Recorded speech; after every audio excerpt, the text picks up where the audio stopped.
کم طرف ته روان یو. یو روژه ده او داسې کیسونه مخې له راځي والله چې ته به ذهن هم کار پرېږدي. مونږ خو خپلوان رسۍ ته خپل واړو د پوهې دپاره لیکو چې علیکم ورحمت الله وبرکاتو. امید لرم چې تاسو به ټول روغ جوړې. یو شارټ شانتې ویډیو مې درته راوړې ده، بس دماغ مې کار نه کوي چې څه ووایم او څه ونه وایم. په اړه مې ډېرې خبرې دي خو په خوله مې نه راځي. کار داسې کار دی، ویډیو داسې ویډیو دی چې تاسو به ټول نالت وایئ.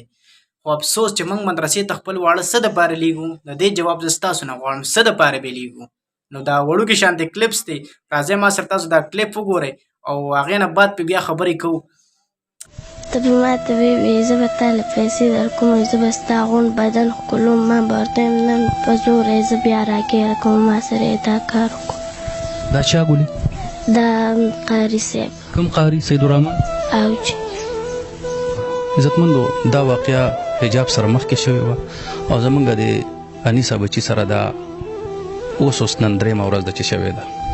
پلار یې مخکې څو جنکۍ داسې کړي دي. زه څنګه بره وختم نو دی ما پسې بره راغی او زه یې هلته هغه کمرې ته بوتلم، هلته یې ګیره کړم، لاسونه یې راله وتړل او زنه یې راسره وکړه.